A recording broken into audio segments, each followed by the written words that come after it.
is my super late August wrap up. Whoops.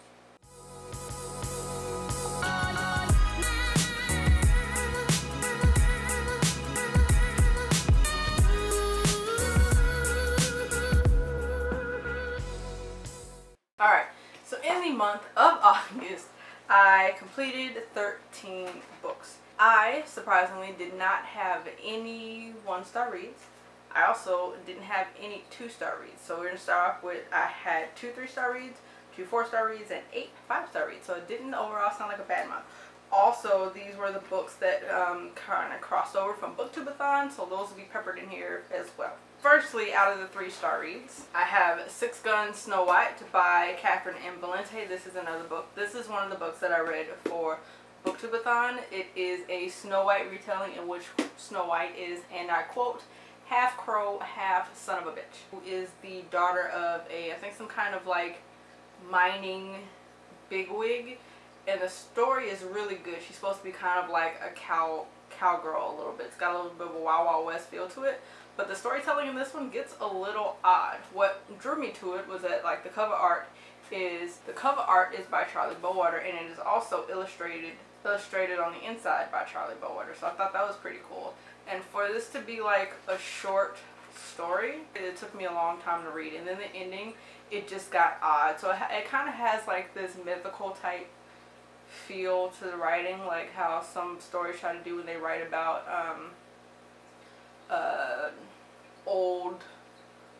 older cultures that have a lot of legends and magic and mysticism to it. So it has a kind of a feel, but later on it just gets fucking odd. I didn't care for the ending. It was just strange. But I talked about that more in my Booktubeathon vlog, so I won't rehash it here. These puppies, 154 pages. My next 3-star read, my only other 3-star read, was Dragon Mark by Sherilyn Kenyon. Yep, yeah, I said it. I know it's a Sherilyn Kenyon book that I got 3 stars. What the fuck? So this one is Ilarian and Edelyn, I think is how you say her name. This is their story. But like a good 65–70% of the book is just rehashing of the 2 books prior to this. This is Dark Hunter number 20. This is Dark Hunter number 25. And I actually waited for it because I really was waiting for Illyrian's story, because he's one of those kind of big bads that stay in the background. He's one of the dragon hunters. But it just like, the actual story between him and his mate is like in the first 20% or so, and the last 25%-ish, give or take. The rest of the middle is Cadigan and Josie, and then the other dragon, the brother from the book right before this. It literally was like word for word. It was just like a rip from those 2 books. Big, huge chunks. Like there was more of those stories than there were of this one. And I'm like, I already read these. Like, why are you can rehash them kind of, or tell a different bit of it, but it was just like, just large chunks ripped from the other books, and that was seriously seriously irritating. Seriously. Oh god. So that's why I gave it 3 stars. They didn't spend much time together. There wasn't much time spent talking about the story. Instead, like, he kind of popped up in the other 2 stories in like ways we may not have seen or may not have realized was him. In some ways we did see it was him, but it was just like the exact same scenes we saw, but from another person's point of view. When I read like fan fiction, that really irks my nerves. Like, for stories that tell like then the hero's point of view and then the heroine's point of view, but it just like, we'll get chapter 3 in her point of view, and then chapter 4 is his point of view, but of everything word for word in chapter 3. So we get everything we just read word for word, but just like the nouns are switched to show the other point of view. That's basically what this did. It was those things written from different points of view, so not really much changed. It was just like, switch the she's to he's or whatever, or the he's to I's to show like the person whose point of view is from now. My dog just made a circle around my camera and bumped into the stands, fucker. But that was it. It was just like switched pronouns, but it was the exact same. It was just exact same scenes. That was so fucking weird and so irritating. I'm like, I bought this big, huge, lovely, pretty book, and it was basically big hunks of, that's not cool. I don't like that. Don't you get in trouble for shit like that on Kindle Unlimited? So anyway, this was like a giant waste of time. It could have been a novella, and then was just like a rehashing of the other stories. It could have been like, it just could have been a novella. Between those two maybe would have worked better. It was the Son of No One and Dragonbane or Dragonsworn, but it was those two. Just like, this was fucking unnecessary. That one is 344 pages, and only about 60 of those pages were fucking useful. So irritating. For my 4-star reads, of which there were 2, firstly I have another Sherlyn Kenya story. This one is Winterborn. It's a novella inside of Dark Bites. It is also a standalone if you get the ebook version, so I counted it as its own book. Yeah, I did. Mind your business. Winterborn is Werehunter 1.5, Dark Hunter 6.5. So this is early on in the universe. It is Pandora and Dante's story. Now this one is about the dog. Whose hair? I don't have. Oh, it's blue on the end. I guess it is my hair. This one is about the Panther wears. It starts with like we see Dante and his 3 brothers, two of his younger brothers, 3 of his younger brothers. I don't know. There's 4 or 5 brothers. Dante is one of the unmated brothers. There's one mated, the rest are unmated. They are basically going to Dragon Con in Louisiana, and they run upon Pandora, who is unmated were female. And if you kind of been following this universe, or you read a lot of paranormal romance, you know that like this is one of the universes in which like when the wares go into heat, they get that like uncontrollable, you know what happens, they get like the uncontrollable urge to mate, or just like they go into heat really like just blatantly obviously, and they kind of have to either find their mate or someone they don't mind sleeping with, or they have to like sequester themselves away from all people of the opposite sex. So this is kind of one of those, if those kind of stories don't bug you. I've read a lot of paranormal romance and old school paranormal romance, so I'm very familiar with that. It really didn't bother me. That being said, Pandora, who is about to go into heat, is basically on the run from this other group of wares, because if you're familiar with the Werehunter universe, it's divided up basically into 2, the Katagaria and the Arcadians. One group is animal that turns into human, the other group is human that turns into animal, and they don't kind of get along. So in this one, Pandora is about to basically, she's on the run from being kidnapped by this other group that basically have all the other females of a mateable age, that this group has more or less taken as female slaves and transported them to another time, because it's one of the magic powers. They've transported Pandora's family, the other mateable females, to another time where they, because like I said, so it's split, the Arcadians and the Katagaria, one of these groups can time travel, the other one cannot. So since Pandora is of the group they cannot, they've transported her and her family to another time so they can't escape, more or less, and have basically used them as more or less sex slaves for this group of males. Some of them find their mate, they basically sleep around or force them to sleep around until they find their mate, because that in this universe is how you find your mate. You happen to be like in the middle of intercourse, or it's after you've had sex. Sex is necessary for this. Then you get the mating mark on your palm, and that's how you know you found your mate, but you have to sleep with your mate to find them. So in the older cultures, they kind of send the females, like the females would just start kind of sleeping around on purpose until they find them. But Pandora is not from that culture, that's not what she wants to do, but the other females in her culture have already been kidnapped into one of the groups that are more or less forcing them to sleep with all the males in the pack until they find their mate. And if they don't find their mate in that pack, they're basically sex slaves and servants to the unmated males. It's really shitty. So Pandora ran away to a modern time. She's searching for Ash to find help, and Ash kind of maneuvers it so she bumps into Dante, who, you know, both of them get swept up in her the frenzy that happens because whoops, timing ran out, now she's in heat, and find out Dante's her mate. And then the other group the group who kidnapped her initially comes, and there's a fight between them and Dante, and that's it. It's a really short story. I enjoyed it, but you know, some people don't like the premise and the kind of themes in there, but I'm used to those tropes because, like I said, I have read a lot of older paranormal romance where that's just the thing. But like the werehunters or the werewolves or the whatever, the shifters, that's just how you find your mate. They're just like kind of, once their heat comes into existence, that doesn't happen often. So it's not like human females who have their cycle once a month. They go into heat like once a year or once every so many years. So when they do have it, the urges are overwhelming and they're basically like promiscuous until the heat wears off, unless they're mated. Then, you know, they can't resist their mate while they're in heat, whatever. I'm used to that. So if that doesn't bother you, then this is a good one. Like her older Werehunter books, I mean, they're all kind of like that, but it's a good series to read. Another 4-star read of mine was Happily Never After by Janine Frost. And this is another novella. This one is in somewhere in the middle of the Night Huntress series. Now, the Bones from the Night Huntress series, this is one of his friends, underlings, kind of people. So in this one, one of Bones, who's a vampire, one of his old contacts reaches out for him to help.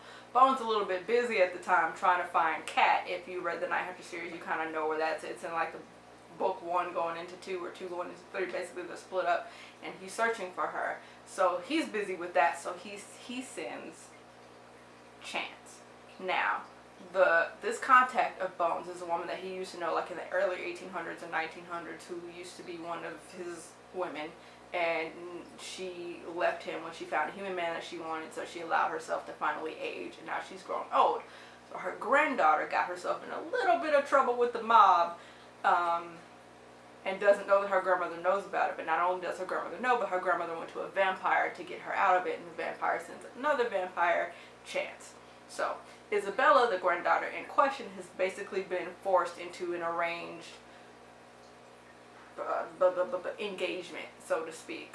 This mobster basically came into her restaurant. He wants the restaurant to launder his money or to clean his money or whatnot.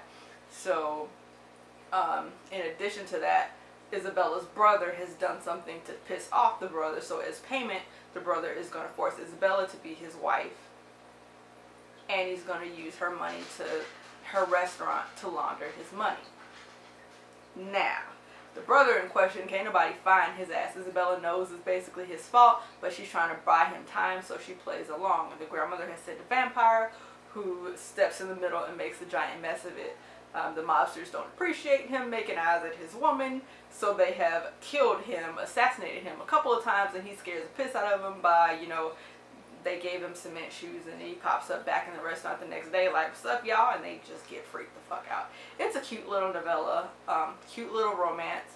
There's really not too much more I can tell you besides like spoiling the whole thing, since it's just such a short story. So if you are a fan of the Night Hunter series and you haven't read any of the like middle novellas, I recommend it, because I haven't and I just started to, and this is a good one to start with. So I think I need to go and read the other middle stories, because I didn't. Whoops. But I really liked it. I gave it 4 stars. BT Dubs, Winterborn, super short at 54 pages, and then Happily Never After is 106. Alright, then we come to my 5-star reads. Firstly, out of my 5-star reads, we have A Princess in Theory. This is the first book in the Reluctant Royal series by Alyssa Cole. In this one, the Lady Smith kind of grew up as an orphan from a young age after an accident took her parents away. And she's used to fending for herself, being completely independent and struggling quite a bit, but going to grad school to do what she wants to do, and then hopefully after that never having to struggle again. She kind of gets thrown for a loop, and it breaks her cycle of school, work, home, and doing nothing else, when she starts to get this chain of emails claiming that she's engaged to, what culture is this?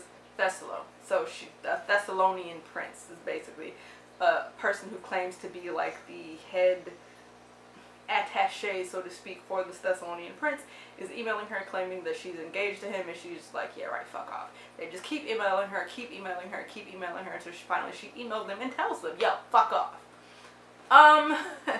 So, turns out she actually was engaged to Prince Lapiso, and he is utterly tired of her ignoring the emails, so he decides to go to New York from Africa, since he's just gonna be there for a business trip anyway. I mean, might as well stop by and see what homegirl doing, right? She is not having it at first, because he does not pretend to be, he pretends to be someone else, and he messes up so bad that she's just utterly frustrated. And then by the time they finally start making segues, she finds out who he really is. Now, in any other book, that would be a little spoiler, but that happens pretty early on, and the rest of it is just cute. It's really cute. I liked it. And the flavor of the writing, it's like Lauren's inner monologuing, so I really enjoy it. Like, use of the word fuckboy, and just I just really like the style of this writing. Like, it's my people, you know. It's like African American contemporary writing, and it's very familiar to me in the way that it's like the thought processes of this main character. So I really enjoy that. Princess in Theory is 384 pages. Next in my 5-star reads, and another book that I read for BookTube-a-thon, we have The Kiss Quotient by Helen Hang. I have not looked up how to say that because I'm a jackass.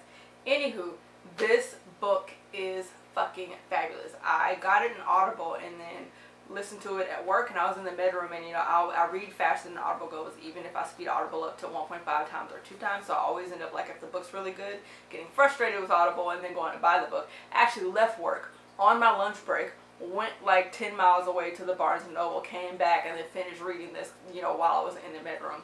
This is such a good contemporary romance. And this one, the main character, Stella, is this really smart statistician. She works with, like, statistics and numbers for research companies, like in retail kind of thing. She researches, like, what's good from just the analysis point of view. She, in addition to being very smart and research and number oriented, also happens to have Asperger's. So she feels a little bit awkward in certain social situations that other people are used to, and she's not. So she decides, in order to get her mom to get off her case and quit pressuring her to find somebody when she really just doesn't even like physical contact, like kissing's weird to her, she doesn't get the point. She decides to help her get over all that, or try to teach her how to be normal while she's doing these certain things. She hires herself an escort. Now, this particular escort, what's his name? Michael, who happens to look like a very famous, I think it's either a K-pop singer or a Korean drama actor, or a mix of two, is gorgeous, and he is completely, like, just thrown her all the way out of her comfort zone, but in a good way. It is cute, it is very steamy, it is a good read, and I fucking loved it. It's like, if you like The Hating Game, this is like 30 times better. Now, Hating Game was good, I'm not saying it's bad, but this, oh, so good. So good.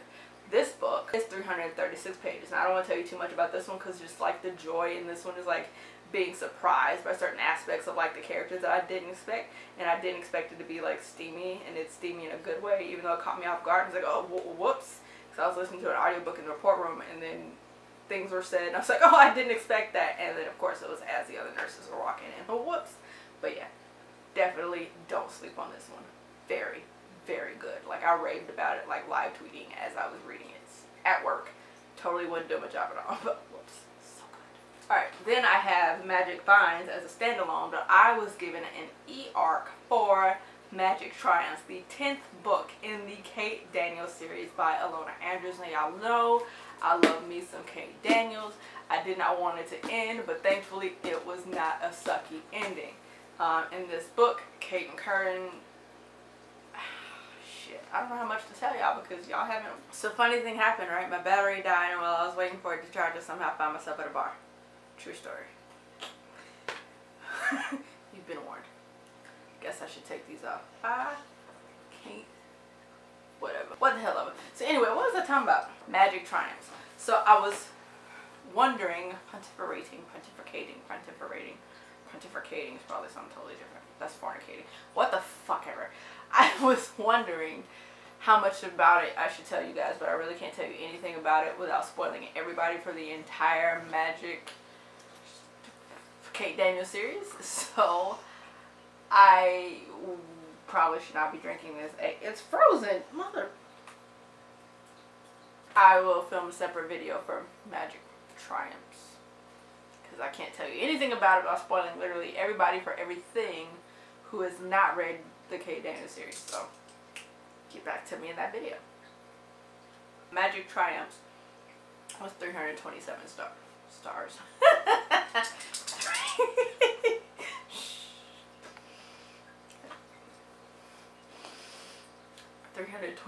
327 pages. Then I read, these are out of order, Soulless by Gail Carriger. This is the first book in the First off, I was going to say it's not called the Alexia Terabody series. In the Parasol Protectorate series. And it's magical wonderfulness. Like, this is a reason I like historicals, because the sense of humor, like the wry, kind of salty, snarky, dry wit that tends to be in historicals, because if you read between the lines and read through the proper language, some of the put downs are fucking hilarious, and I like that they're like buried in polite society appropriate terminology. Alex, homegirl, is the queen of this shit, okay? I live for it, I breathe for it, I die for it, I love it, it's wonderful. So the Parasol Protector series is not only historical, it's got some aspects of steampunk, and it's paranormal. So you know I was gonna be totally, completely here for it, and it's the shit. It's the shit. It's great. It's great. So in this one, Alex Terabody, which always makes me think of Parabatai, which makes me think of, I was gonna say Claire Daniels. Who the fuck is that? Cassandra Clare. We are derailing the fuck out of this train right now. Oh my god. Anyway, Alex, Alexia Terabody, lives in basically Victorian London. She is half English, half Italian, which makes her half heathen in this particular society, and makes her nose just a smidge too long. It's something she kind of perseverates on a little bit. But she is also soulless, which in this world, like, what makes you a good candidate to be made into the paranormal is that you have an overabundance of soul. Alex here is a direct opposite. She has no soul whatsoever, which means she can kind of negate some of the effects of the paranormal if she touches them, which makes her kind of, you know, a little iffy as far as her place in society. Never mind the fact that she's a spinster. Never mind the fact that she's a smart-mouthed spinster. Never mind the fact that she's a smart-mouthed spinster who puts her nose where it probably shouldn't be, forces her way onto paranormal investigations and vampire hunts and or killings, and according to her, like, her nose is just a little too long for polite London society in these times. But like I said, it has a little bit of it's got like the awesome like sense of snark and humor that I love from historical romances and paranormal, like in historical romances. I'm fucking this up. It's got that lovely sense of snark that I love from historicals, but it starts out in a ball, as a lot of historical romances do. But all homegirl was trying to do was get a sandwich. Like, the people at the ball were rude as fuck. They didn't provide her food, so she go off into the library and order her own goddamn food, and then she just gets attacked by vampires. She's minding her own business. She just want to eat. That's all. Like, goddamn. Like, can I live? Shit. Anyway, that's the start of this whole thing, because now you've kind of involved the paranormal, like, society role keepers. You've involved them, and with them comes Lord Macon, who is the head of, like, the... what the fuck is he again? He's sent by the queen herself to investigate this killing and why he attacked her and how the hell she managed to kill him on her own. So it's got like a little bit of like the mystery solving, crime fighting aspect of it that I love from historical romances. I mean, urban fucking fantasies. English is hard today. And it's also got like a lovely, like, dry wit sense of humor that I love and I live for, because I don't know, I feel just elitist for liking that kind of sense of humor a little bit, because I feel like you just have to get it. I don't know where that comes from, because whatever, just go with it. It's really good and I love it. I'm really surprised I have not immediately picked up book Tres 2 Dos 2. I'm surprised I haven't picked up the sequel and read it yet. But Soulless is 357 pages, yo. Then I read by Gail Carriger. Actually, I read this one first and then I read Soulless, but whatever. I read, those are my glasses. A bitch is struggling, yo. I read, probably put them motherfuckers on. That ain't help. How to Marry a Werewolf, also by Gail Carriger. This is a novella from a different series but set in the same world. This is a claw and courtship novella. This one also includes a werewolf, if I didn't mention it, Lord Macon, who is the other main character in the Parasol Protector PP series. PP, we're not gonna call it that. In the Parasol Protector series, he is a werewolf. Meanwhile, Alex is a soulless human, and her love interest, who, spoiler alert, what the fuck ever, he's a werewolf. In this series, it involves a werewolf and a human as well. But in this one, the main character, I wrote them down, Faith.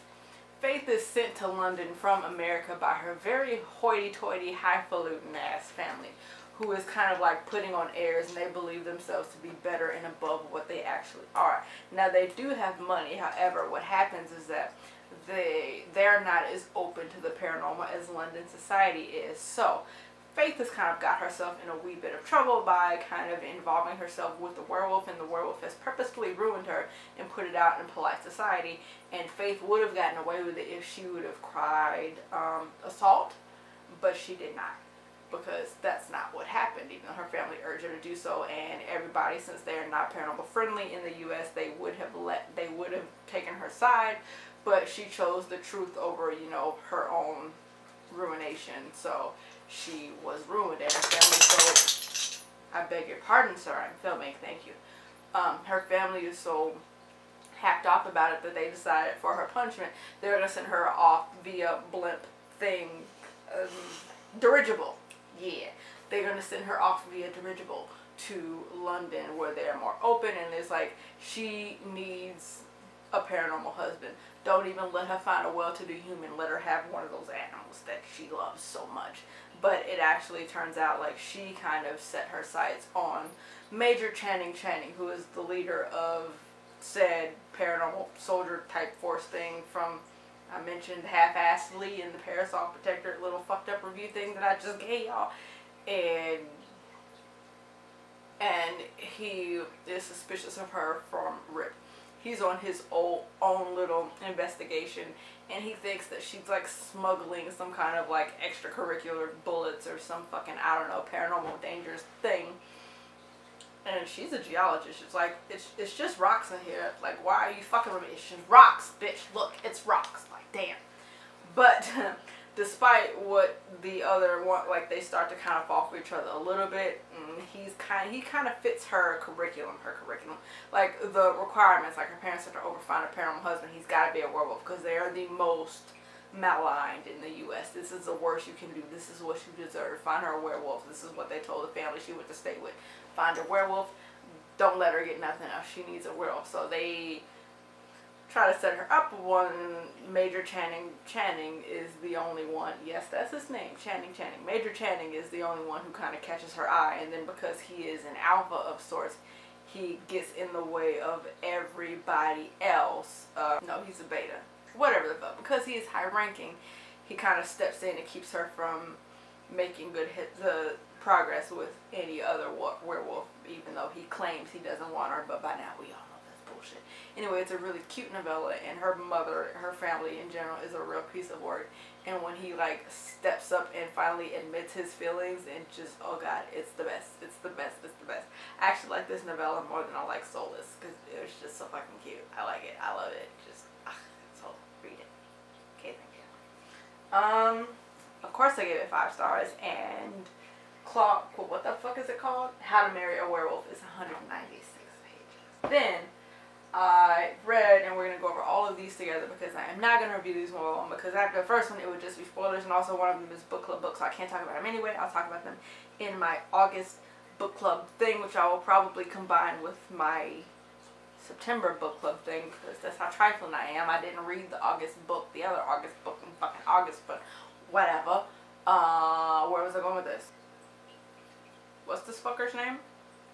The Night Prince series. I read books 1 through 3. There's only 4 of them. It's the Night Prince Quartet by Janine Frost. Now these are Vlad. If you have read the Night Hunter series, you were introduced to Vlad Tepes, aka Dracula.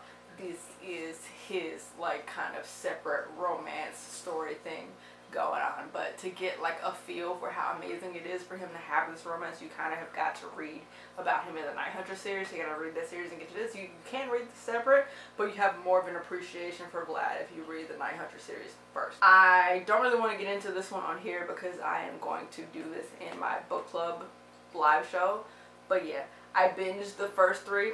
Well, this is not the first 3. The first one I lost, so actually I did read that ebook and I didn't include that in my count because I don't know where the hell it is. I still have books I haven't unpacked, believe it or not, with 6 bookshelves. But this is, which one is the 4th one? This is the 4th one. I haven't read it yet. So Into the Fire, Twice Tempted, and Bound by Flame are 2 and 3. I have not read this, but it's a stand-in, so pretend it's book 1. So Once Burned, Twice Tempted, and Bound by Flames. I read all 3 of those and binged them. I have not read Into the Fire yet because I heard some people who love this series weren't happy with it and felt like it really wasn't the greatest ending to it and some stuff was unresolved. But as far as books 1 through 3 went, I was really happy with them. So I'm like, maybe I don't need to read the 4th book and I can just end in Happy Land, and just, as long as I don't read it, I can't be disappointed. But I don't know for sure if it's all as bad as some people make it sound or not. But I'm also really not one for finales anyway, because they tend to not be satisfying enough. Except for Magic Triumphs. That finale was the shiz. But yeah. Look for the first one. In my September wrap-up. I mean, in my September book club. August book club. Fuck! August book club thing. I'm sorry if listening to drunk me is painful, because it's so painful to talk, Jesus. Once Burned is 346 pages, Twice Tempted is 360 pages, and Bound by Flames is 342 pages. Unfinished, I have Reaper at the Gates and Angel Fall, which is an August book club pick, and I just didn't finish it because I just wasn't in the mood for YA at the moment. I didn't know it was YA when I got them. Whoopsies. And then unrated, so I didn't count that in the book count, I don't think. I don't know if I did or not. Is Captain America Red Menace Volume 2, which I read for Booktubeathon because it was quick and I needed something so I could watch Lego Avengers and complete all my challenges.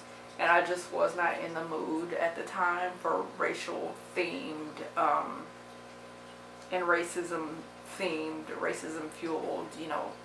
I just wasn't in the mood for it, so I didn't rate it because at the time I was like, I'm sick of this shit. I'm tired of race, you fucking racist assholes, and I was over it. So, total not including those. Oh, wait, no. Captain America, what the fuck is 104 pages. So total, that puts me at 8 paranormal romances, 1 urban fantasy, 1 retelling, 2 contemporaries, and 1 graphic novel, as well as a total of 13 books and 3,410 pages. It's nowhere near as good as I usually do page count wise, but y'all, I did a lot of writing in August, and I'm trying to kind of get, like, I was working on fanfiction stuff, and then I was working on some contemporary romance stuff that just won't leave me alone. And I'm really trying to get my fantasy ready for Preptober. Yeah, I gotta prep for Preptober because I'm that extra. But I want to get my fantasy stuff ready for Preptober so I can participate in NaNoWriMo and hopefully get an actual book, like the book that I worked on last year in NaNoWriMo, like on paper and finished, and have like something to, like an actual legit first draft of an original work that I intend to publish in my hands. So, fingers crossed. But yeah, that's it for this wrap up, and now I gotta go edit it and put it up today, and drunk editing is gonna be a hot ass mess, so I should probably apologize ahead of time. Thanks for watching this, guys. Don't forget to check out my don't forget to check out the, yeah, that's what I meant, the September pick for the Wicked Spirits Book Club. The Wicked Spirits Book Club is a urban fantasy and paranormal romance book club that I've started, and the goal is to do live shows for them at the end of the month. But I've also started a Goodreads group for those of you who cannot catch live shows, but nobody's chatting in the Goodreads group, guys. Also, don't forget to check out the live shows. That being said, if you are available, be on the lookout soon for that. And then I have an announcement coming for a readathon that will start, a read-along, excuse me, that will start in October. Yeah, October. And it will span 3 months. It'll be a book a month in this series, so keep an eye out for those announcements. And if you like this video, don't forget a thumbs up, and please subscribe if you are new here and are not. And I will see you lovelies later. Bye-bye.